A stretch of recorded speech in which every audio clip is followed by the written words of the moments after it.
Hello everyone. आज हम पढ़ने वाले हैं इनक्लोज्ड अफरेंट रिजर्वॉयर सिस्टम। तो इनक्लोज्ड अफरेंट रिजर्वॉयर सिस्टम क्या होता है? इनक्लोज्ड यानी कि जो पैक है, अफरेंट यानी कि जिसके एक लिम में ही फ्रेश गैस सप्लाई है और उसी लिम में उसके रिजर्वॉयर बैग लगा हुआ है। तो सबसे पहले हम देखेंगे इसके functional analysis. Enclosed afferent reservoir system काम कैसे करता है, उससे पहले हम देख लेते हैं इसमें क्या क्या चीज़ें होती हैं। इसमें एक फ्रेश गैस सप्लाई सोर्स होता है, एक रिजर्वॉयर बैग लगा रहता है जिसमें फ्रेश गैस स्टोर होती है, एक ब्रीदिंग ट्यूब होती है, पेशेंट होता है जिसमें lung, this is orifice wall जो कि CO2 को इस ट्यूब में डालेगा, this is CO2 tube, this is बोतल and this is orifice, variable orifice, this is metallic tube and this is CO2 reservoir. So this is fresh gas flow, fresh gas reservoir, this is CO2 reservoir. So ये work कैसे करता है, इसकी functional analysis क्या है, so we are discussing in okay. So this is, so सबसे पहले क्या होगा, फ्रेश गैस सप्लाई जो कि हमारा एनेस्थीसिया या किसी वेंटिलेशन से लगा हुआ है, किसी वेंटिलेशन मशीन से लगी हुई है जो कि ये ट्यूब लगी रहती है। This is reservoir tube. जब इसमें से ये enclosed afferent reservoir system spontaneous breathing and controlled ventilation दोनों में ही वर्क एफिशिएंटली करता है। This is efficiently work during the spontaneous breathing and the controlled ventilation. So first of all the spontaneous breathing. What is spontaneous breathing? तो spontaneous breathing वो breathing होती है जबकि कोई बंदा नॉर्मली सांस ले रहा होता है, उसको कोई भी कंट्रोल्ड अमाउंट में ऑक्सीजन या CO2 नहीं चाहिए होती है, हमें उसको कोई भी कंट्रोल्ड अमाउंट में गैसेस नहीं प्रोवाइड करनी है। सो this is spontaneous breathing. So in spontaneous breathing में क्या होगा, क्योंकि हमारा बंदा स्पॉन्टेनियस ब्रीदिंग में है तो हमें उसको, वो इतना कैपेबल है कि अपना वॉल्यूम सेट कर सके, यहाँ पर उसका प्रेशर सेट कर सके।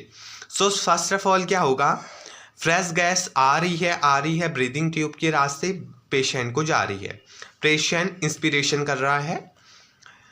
ड्यूरिंग द इंस्पिरेशन, पेशेंट जब इंस्पिरेशन कर लिया होता है तो पेशेंट एक्सपिरेशन भी करेगा। So when ever the patient is expired the gases, so during the expiration this is build up the pressure valve। यहाँ पर कोई एक प्रेशर वॉल्व बन जाता है जिसके कारण जो फ्रेश गैस है अब पेशेंट की तरफ को नहीं आकर रिजर्वॉयर बैग में फिल होने लग जाती है।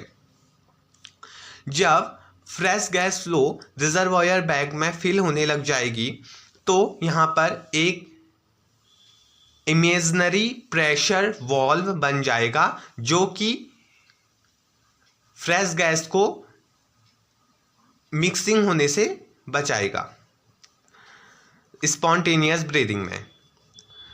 अब जो CO2 है वो यहाँ से इस वॉल्व के रास्ते इस CO2 ट्यूब में, जो कि हमने क्लोज्ड वेंटिलेशन करा हुआ है, क्लोज्ड एक वे दिया हुआ है इसको, यहाँ से इस बोतल में आ जाएगी। जब ये बोतल में आती है during the spontaneous breathing the variable orifice is completely open, so this is completely open, so the oxygen CO2 is enter the wall and enter the atmosphere। so इसमें क्या हुआ, CO2 आई और इस वॉल के रास्ते इस बोतल से बाहर चलेगी क्योंकि ये completely ओपन होता है। जब हम कंट्रोल्ड वेंटिलेशन करते हैं in the controlled ventilation please हम ये चार्ट को डिस्कस करेंगे. This is chart. So controlled ventilation में क्या होगा, squeeze intermediately bag B. So first of all इसमें क्या होगा, जो बैग बी का है उसका इंटरमीडिएटली ये स्क्वीज्ड कर जाएगा. जब ये स्क्वीज्ड करेगा तो जो ऑरिफिस है, वेरिएबल ऑरिफिस, वो पार्शियली क्लोज्ड हो जाएगी, ये पार्शियली बंद हो गई. जो वेरिएबल ऑरिफिस है वो पार्शियली क्लोज्ड हो जाएगी. So this is variable orifice, ये पार्शियली क्लोज्ड हो जाएगी during the squeezed intermediately bag B. So जो बैग बी है वो स्क्वीज्ड करेगा इंटरमीडिएटली और ऑरिफिस पार्शियली क्लोज्ड हो जाएगी. देन क्या होगा, प्रेशर इन द बोतल. जब ये स्क्वीज्ड करेगा तो इसके अंदर, इस बोतल के अंदर एक प्रेशर बिल्डअप हो जाएगा और इससे क्या होगा, एक्सपायरेटरी वॉल क्लोज्ड हो जाएगा. जो ये ऑरिफिस अभी पार्शियली क्लोज था ये कंप्लीटली क्लोज्ड हो जाएगा और जो भी इसमें एक्सपायरेटरी वॉल्व हैं, जो कि ये एक एक्सपायरेटरी वॉल्व है, ये भी क्लोज्ड हो जाएगा. तो इसके बीच में एक प्रेशर बिल्डअप हो गया है जिससे कि जो बैग ए है ये डिफरेंट लिंब में है. जब यहाँ का और यहाँ का वॉल क्लोज्ड हो गया है, इसमें प्रेशर बिल्डअप हो गया है, तो जो बैग ए है जिसमें अभी तक फ्रेश गैस भरी हुई है वो स्क्वीज्ड हो जाएगा और यहाँ से ये एयर पेशेंट के पास चले जाएगी. So patient get ventilate and then the patient get ventilate. जब पेशेंट वेंटिलेट कर जाएगा तो जब पेशेंट CO2 रिलीज करेगा सो क्या होगा, pressure is reduced in the reservoir bag B. So यहाँ से जब पेशेंट जो है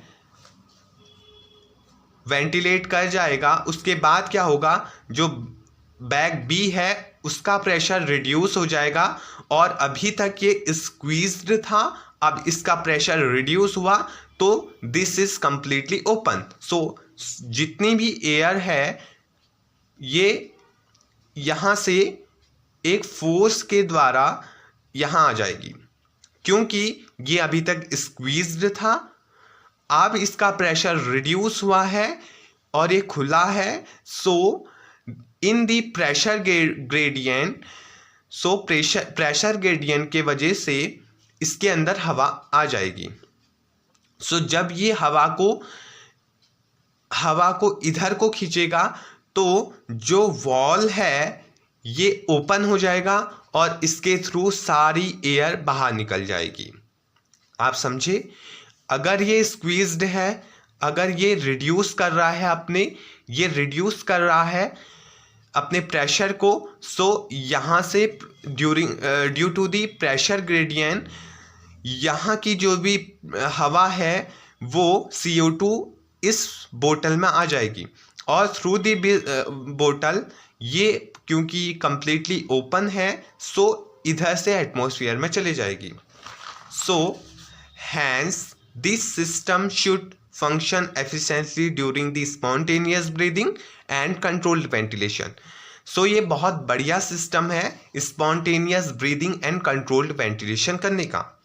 So ये है अपना फ्लो चार्ट. सो अगला हम टॉपिक लेंगे एफरेंट रिजर्वायर सिस्टम. तब तक के लिए थैंक यू वेरी मच.